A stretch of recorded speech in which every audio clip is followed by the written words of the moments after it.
지난번에는 포도나무와 가지는 하나가 돼야 되고 또 그래야 열매를 맺는다라고 말씀드렸습니다. 그리고 궁극적인 열매는 하나님께 영광을 돌리는 것이다. 이렇게 정리했던 기억이 있습니다.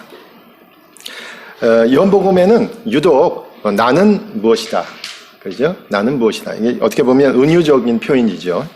이것이 상당히 많이 나옵니다. 앞에서부터 제가 대략 봤더니 요한복음 앞에서부터 이런 표현이 있었죠. 나는 세상의 빛이다. 나는 떡이다.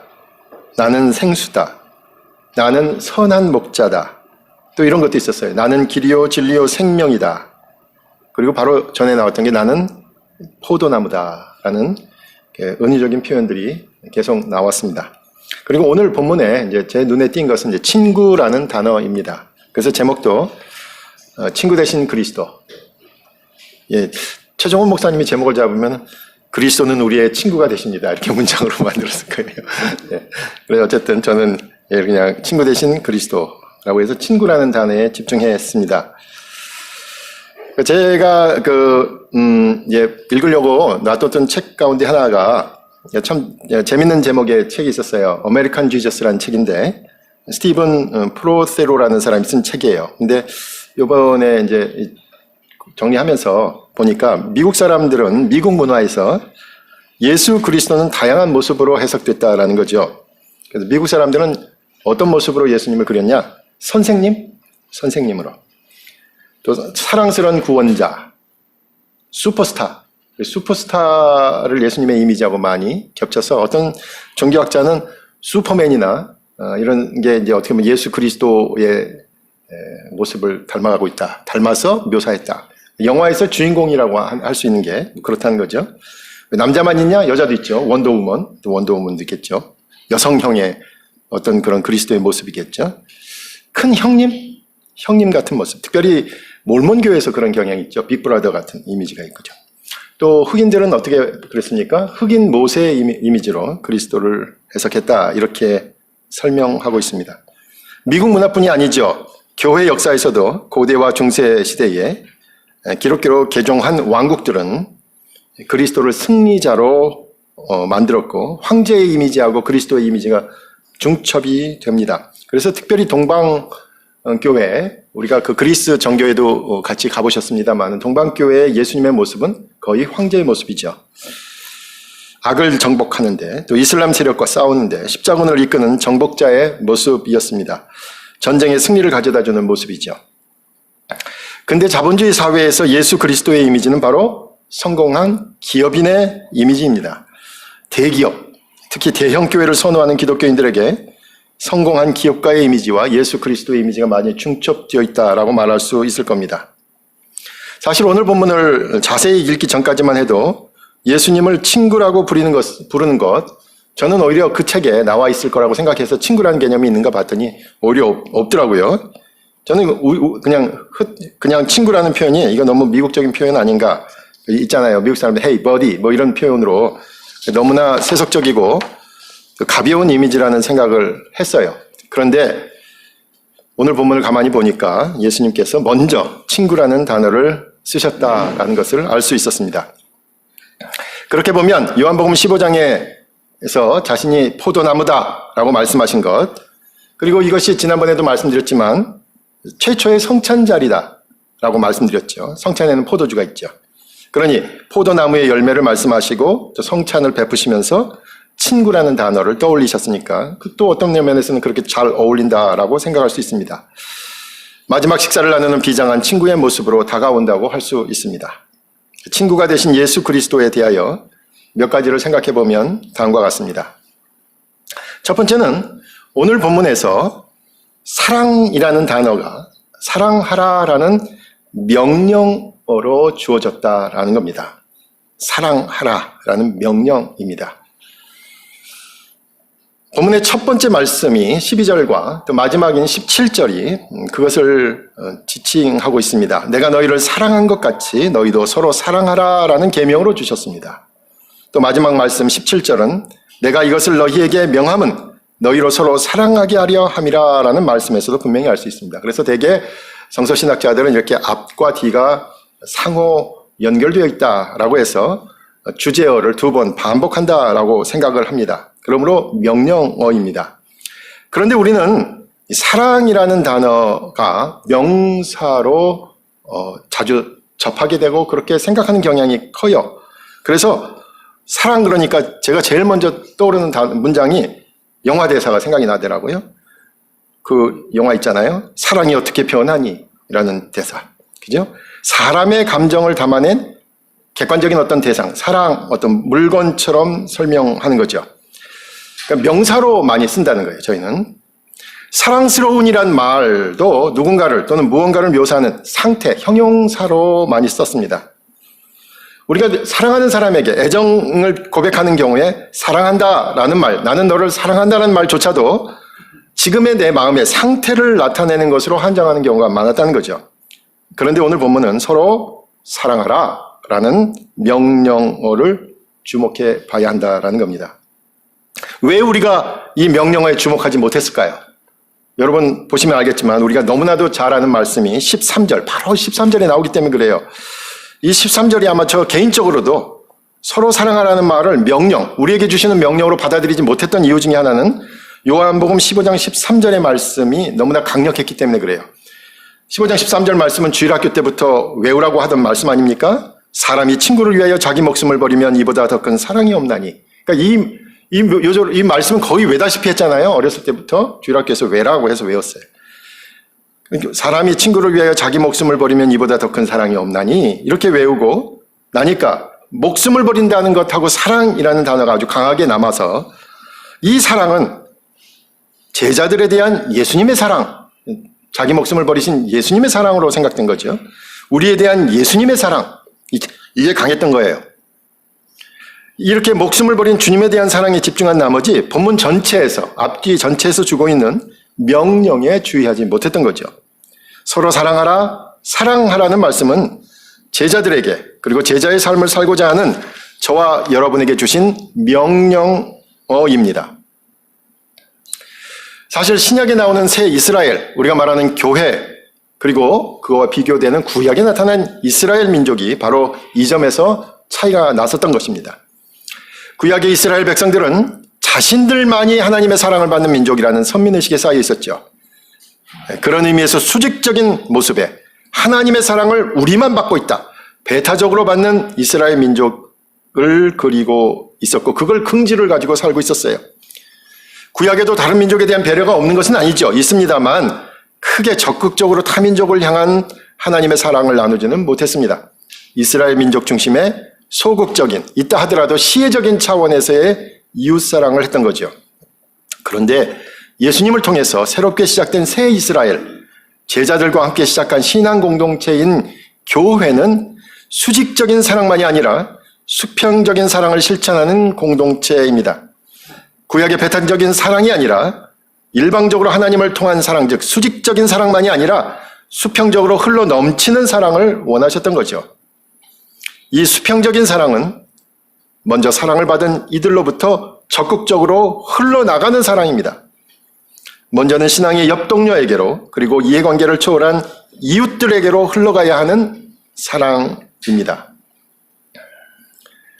제가 지난번에도 말씀드렸지만 지금 아직 끝내지 못한 글이 하나 있는데 저희 교단에 이제 선교사로 오셨던 분들에 대한 연구입니다. 지난번에는 카우만이라는 분에 대해서 얘기를 했는데 그분의 영향을 준 마틴 넵이라는 분이 계셔요. 이분은 아주 보수적인 신앙 선교를 담당한 목회자입니다.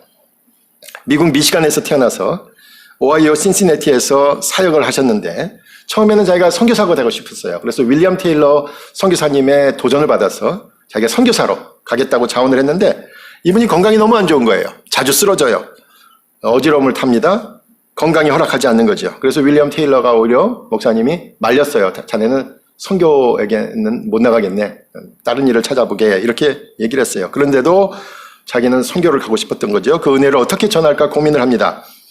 그래서 가지는 못해도 보내기라도 해야겠다. 그죠? 가지는 못해도 보내기라도 하자라고 다짐합니다. 그래서 선교사들을 후원하는 단체를 만들었어요. 그리고 신시내티 지역의 가난한 사람들을 위한 구호 사업을 시작했습니다. 재밌는 건 뭐냐면요.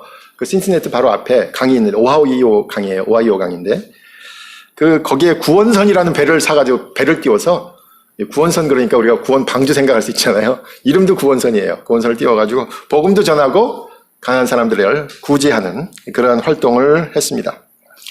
그분 책을 지금 읽고 있는데 거기에 이런 글이 나와요. 이제 나누라는 표현을 한 거죠. 보수적인 분인데 정말 잘 나누는 거예요. 그런 나눔이 필요하다라는 얘기를 하면서 이런 얘기를 했어요. 대개 나누십시다라고 얘기를 하면 이런 반응이 있죠. 내가 가진 것이 이것밖에 없는데 어떻게 나눌 수 있나? 이것밖에 없는데 나는 내가 쓰기도 부족한데. 근데 그 질문이 이렇게 바뀐다는 거예요. 실제로 구원받은 사람은 어떻게 내가 나누지 않고 참을 수 있을까?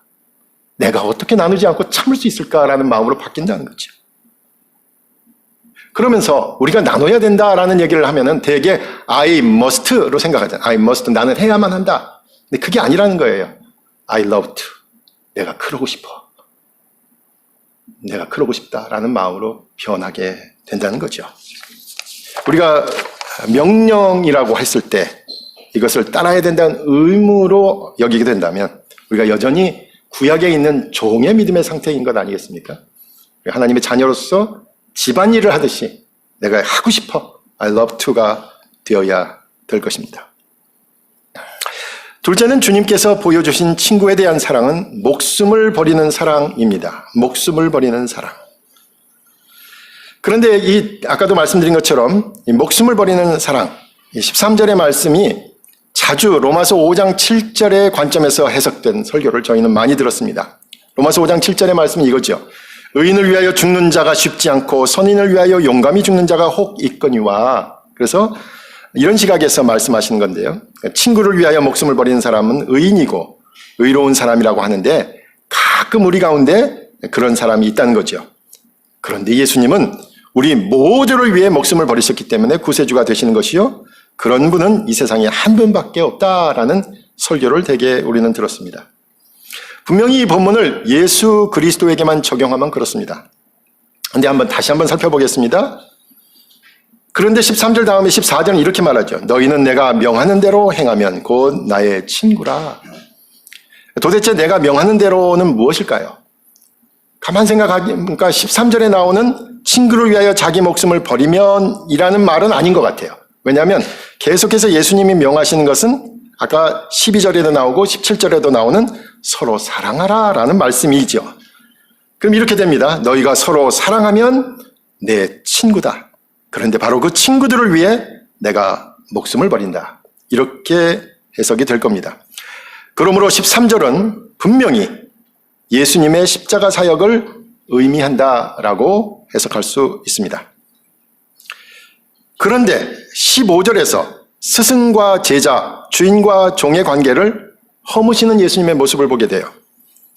이게 주인이다, 종이다, 또는 스승이다, 제자다 이 표현은 이미 요한복음 13장 13절에서 예수님께서 제자들의 발을 씻기실 때 나왔던 표현이에요.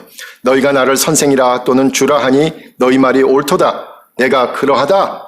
선생이면서 주인인 예수님께서 먼저 발을 씻겼으니 너희도 서로 발을 씻겨주는 것이 옳다라고 하실 때 바로 내가 너희들의 선생이다, 너희들의 주님이다, 주인이다 이렇게 얘기하셨어요. 그런데 요한복음 13장에 나와 있는 그 본문을 오늘 15절에서 허물고 계신 거죠. 주인과 종의 관계를 친구의 관계로 격하게 허무시는 겁니다. 예수 그리스도께서 제자들에게 아무런 비밀도 없고 허심탄회하게 친구라고 하시면서 그 친밀함을 강조하신 겁니다. 그렇다면 이제 13절 다시 물어야 합니다. 예수님과 친구로서 막역한 그런 친밀한 사이가 되는 제자들에게 이제 13절의 말씀은 예수님의 사역에만 국한되는 것은 아니게 되어버립니다. 예수님의 사역은 이제 그분의 친구들을 통하여, 제자들을 통하여 계속되는 사역이고 제자들에게도 자기의 목숨을 버리는 자기 십자가의 길이 놓여 있다는 것을 복선으로 깔고 하시는 말씀이 되어버립니다. 그래서 오늘 본문 나오는 13절 친구를 위하여 자기 버리는 그 내용은 오히려 공간복음서에 나오는 자기 십자가를 지고 나를 따르라 라는 말씀의 요한복음 버전이 되는 거죠. 요한복음은 바로 자기 십자가를 지고 나를 따르라 라는 표현을 오늘 본문 13절에서 그렇게 말씀하고 있었던 것입니다. 그러므로 요한복음에서 친구를 위하여 목숨을 버린 주님처럼 제자들에게도 자기 십자가를 지는 결단의 순간이 있다라는 말씀으로 이해해야 합니다. 실제로 초기 기독교 공동체는 예수 그리스도가 당한 박해와 고난을 받았습니다. 수많은 순교자들이 있었고 예수를 그리스도로 고백하는 것만으로도 자신의 재산과 가족과 사랑하는 사람을 잃기도 했습니다. 예수님의 제자들, 그리고 그 이후로 자기 십자가를 졌던 인물들로 인해서 저와 여러분이 복음을 듣게 됐고 또 그런 분들의 희생과 순교를 통해서 복음을 받아들일 수 있게 된 거지요. 그런데 그럼 자기 십자가 또는 자기 목숨을 버리는 그런 희생, 이 현대를 사는 저와 여러분이 신앙 문제로 이렇게 박해를 받는 경우는 없잖아요, 사실. 눈에 보이는 모습으로 박해나 순교를 당한다고 할 수 없어요. 그렇죠? 우리는 종교의 자유와 양심의 자유를 누리고 있기 때문에 그렇습니다. 그럼 도대체 자기 십자가를 진다는 의미는 우리에게서 어떤 모습으로 다가올까요? 저는 그런 의미에서 세속화된 사회에서는 오히려 이렇게 해석돼야 된다라고 생각합니다. 선한 일들이 지체되거나 방해를 받거나 오해를 받는 상황을 떠올려 보면 좋을 것 같습니다. 선한 의도의 일들이 시간이 걸리기도 하고 많은 사람의 도움을 받을 수 없을 때도 있고 이런저런 방해를 받을 때 바로 그 일을 하겠느냐라고 스스로 물어보아야 합니다. 여러분이 신앙 양식으로 선하게 시작한 일들, 정말로 성경적이고 여러 사람의 유익을 위한 일, 그리고 궁극적으로 하나님께 영광을 드리려고 시작한 그 일이 더디게 진척될 때 바로 그 일을 계속할 수 있는지 물어야 합니다. 저와 여러분이 시작한 교회 개혁에 대한 담론도 그와 같습니다. 많은 사람들이 함께하는 일이 아니죠. 기존의 교회가 잘못하고 있던 문제들을 하나씩 고쳐나가고자 그 답을 찾고자 노력하는 모습만으로 아마도 저나 여러분이나 사람들이 깃발만 꽂아도 모여들 거라고 생각했는데 그렇지는 않아요. 그죠? 실제로 그 효과가 당장 나타나지도 않죠. 아니, 오히려 우리 사이에서 같이 있던 이들이 하나씩 사라지기도 합니다. 그런데도 저희가 시작한 이 일이 너무나 중요하기에 그 길을 계속 갈 수 있느냐? 바로 그것이 주님의 친구의 모습이다라고 생각합니다. 누가 알아주지 않아도 주님을 위해서 시작한 일, 누군가를 위해 기도하는 일, 누군가를 은밀하게 돕는 일, 누군가를 위해 권면하는 일, 그리고 우리 모두를 위해 예배를 준비하는 일, 모이자고 권면하고 주보를 만들고 찬양을 준비하고 함께 참여하지 못하는 분들을 위해 인터넷 방송을 준비하고 어떻게든 신앙생활을 하자고 이럴 때 더 정신 바짝 차리자고 신앙생활을 해야 한다라고 하면서 어려울 때 서로를 더 돌보자고 격려하는 여러 모습들이 친구 대신 주님의 일인 것을 우리는 알고 있습니다. 마지막으로 세 번째는 16절에 따르면 우리가 주님을 택한 것이 아니라 주님께서 우리를 친구로 택하셨습니다. 우리가 주님을 친구로 택한 것이 아니라 주님께서 우리를 친구로 택하신 것입니다. 우리가 자격이 되어서 이런 주님의 사랑을 받고 친구로 격상된 것이 아니죠. 오직 주님의 은혜입니다. 그래서 구원은 은혜로 시작된 것입니다. 16절에서 친구로 택하여 세웠나지라고 하면서 친구로 택한 이유가 나옵니다. 그것은 바로 열매를 맺게 하고 열매가 항상 있게 하려는 것입니다. 이 포도나무와 연관해서 열매라는 말씀은 아주 시각적으로 적절해 보입니다. 그렇다면 열매를 맺되 항상 맺는다는 뜻은 도대체 뭘까요? 열매를 맺되 항상 맺으니까 어떠한 상황에서도 열매를 맺는다는 거죠. 가물어도 비가 와도 바람이 불어도 열매를 맺는다는 겁니다. 여건이 좋을 때만, 상황이 좋을 때만, 조건이 맞을 때만 열매를 맺는 것이 아니라 언제나 열매를 맺습니다. 또 이런 뜻도 있어요. 그 열매가 영원히 유지된다는 뜻도 있습니다. 꽃이 좀 보이더니 살짝 여물다가 떨어지는 열매가 아닙니다. 똑 따고 나면 없어지는 열매가 아닙니다. 그 열매가 주님과 함께 영원하다는 겁니다. 그러니 시간과 공간의 제약을 받는 열매가 아니라 영원하신 주님과 함께 남게 될 열매라는 것입니다. 왜 그렇습니까? 왜 조건이 관계없이 열매를 맺고 열매를 맺더라도 영원한 열매를 맺을 수 있는 것일까요? 그의 간구하는 기도를 들어주시기 때문입니다. 그럼 도대체 어떤 기도를 들어주신다는 걸까요? 그것은 바로 제가 생각해 볼 때는 열매를 맺게 해달라는 기도일 거예요. 열매를 맺게 해달라는 기도. 즉 주님의 명령을 지키게 해달라는 기도지요. 자기 십자가를 질 수 있게 해달라는 기도일 겁니다. 다시 말해서 주님의 뜻을 구하는 기도고 주님이 원하시는 것을 간구하는 기도입니다. 주님께서 부탁하신 열매를 맺도록 구하는 기도이기에 구하는 것은 무엇이든지 들어주시는 겁니다. 계명을 지키게 해달라는 기도, 서로 사랑하라는 계명을 지키게 해달라는 기도, 도저히 사랑할 수 없을 것 같은데 그를 사랑하게 해달라는 기도, 도저히 지킬 수 없는 그 계명에 대한 기도이기에 아버지 하나님께서 응답하시는 거죠. 그렇다면 제가 오늘 처음에 말한 두 가지요. 사랑하라는 명령과 두 번째 자기 십자가를 지라는 말은 결국 주님께서 친히 택하여 세우셨다는 말씀에서 답을 찾을 수 있습니다. 사랑하라는 명령과 십자가를 지는 길은 결국 저와 여러분의 능력으로 가는 길이 아닙니다. 서로 사랑하라 그리고 십자가를 지라는 말에 대해서 이렇게 얘기할 수 있겠죠. 내가 도대체 어떻게 그러한 사랑을 할 수 있을까? 내가 어떻게 그러한 길을 갈 수 있을까라고 주저할 수 있겠죠. 그러나 오늘의 포인트는 주저하지 말라는 겁니다. 오히려 주님께서 택하시고 세우셨으니까 주님께서 도우시고 주님께서 우리가 할 수 있는 그 이상으로 사랑할 수 있게 하신다라는 거예요. 오히려 우리의 태도는 이래야 되겠죠. 주님께서 하시는 그 사랑을 막지 말라는 거예요. 그 사랑을 제어하지 말라는 겁니다. 그 사랑의 감정을 억제하지 말라는 겁니다. 주님께서 감동을 주실 때 주저함 없이 그의 행동을 옮기라라는 말씀이에요. 내가 무엇을 한다가 아니라 주님께서 감동 주실 때 순종하면 된다라는 말씀입니다. 오랜 신학적인 질문이 있습니다. 답이 없는 질문입니다. 아무래도 저희가 설교 끝나고 나서 하는 질문도 거의 이 질문의 유사한 형태가 반복되고 있죠. 정의롭고 무한한 능력을 지닌 하나님이 계신다면 왜 착하고 선한 사람에게 고통이 찾아오는 것일까? 욥기에 나와 있는 그 질문, 우리 삶에서 계속 반복되는 거잖아요. 요즘처럼 어려울 때에, 요즘처럼 너무나도 힘들 때 도대체 정의롭고 무한한 능력을 지닌 하나님이 계신다면 왜 착하고 선한 사람에게 고통이 찾아오는 것일까? 신학에서는 이것을 신정론이라는 주제로 다루고 있어요. 그렇게 선하고 착하게 살던 사랑하는 사람이 갑자기 세상을 먼저 떠납니다. 사랑하는 자녀가 불치병에 걸립니다. 정말로 선한 방법으로 시작한 사업에 말도 안 되는 일로 어려움이 닥칩니다.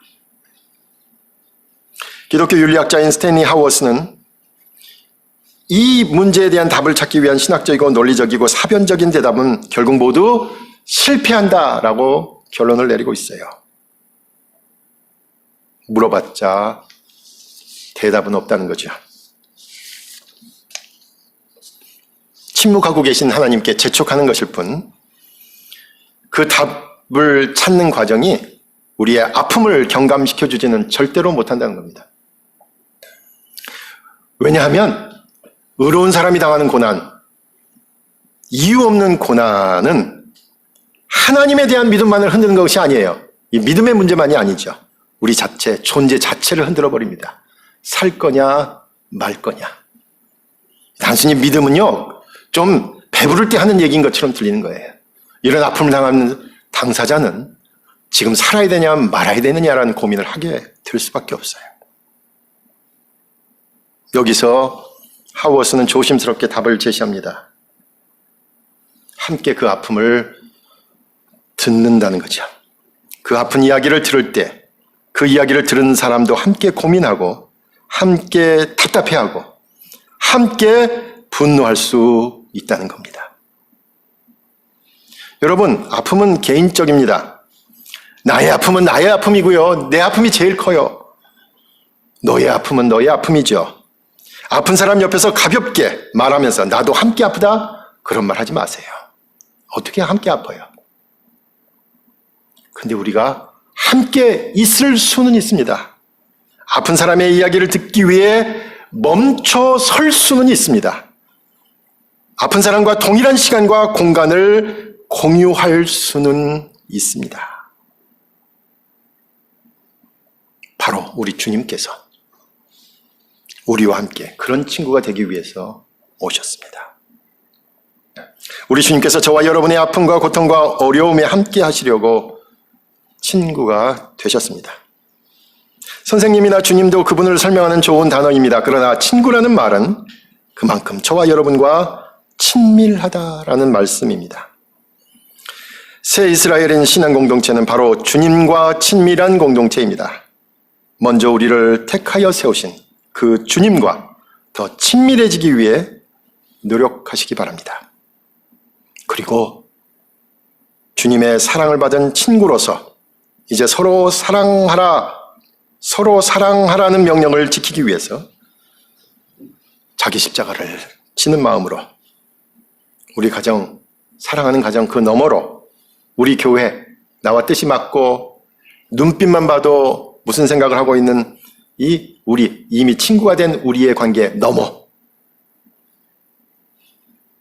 주님의 사랑이 필요한 사람들, 뒤집어서 이렇게 얘기해야 되겠죠.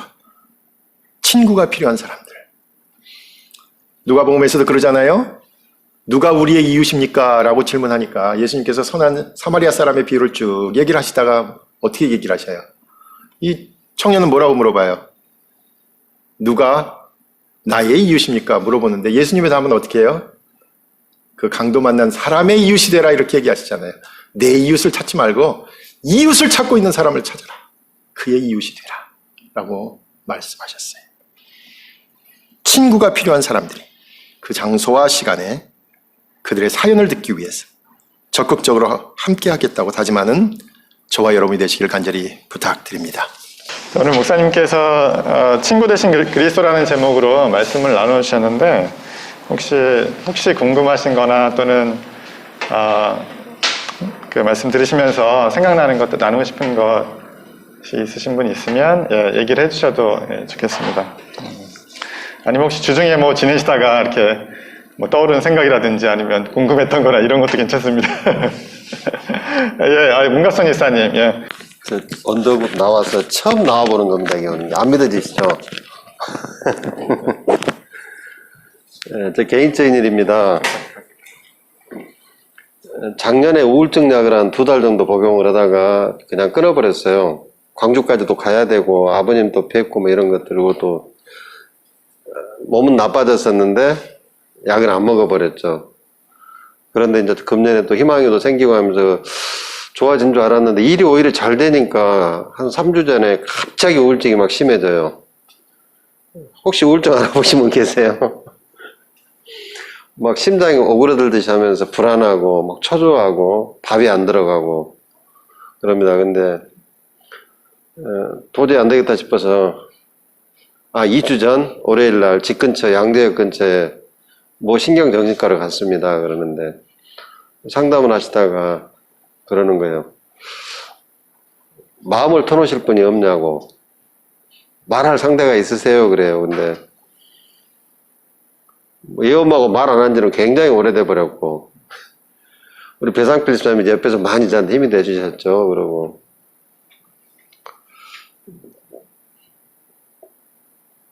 제가 나온 그 지방의 학교 광주일고 저는 이제 광주일고사에서 어떤 평을 받냐면 문갑성이를 통하면 웬만한 데는 다 통한다. 모든 선후배 사이에 교류를 다 해주고 5만 대 다 쫓아다니고 어디 예경사 가보면 항상 그 자리에 문갑성이가 있고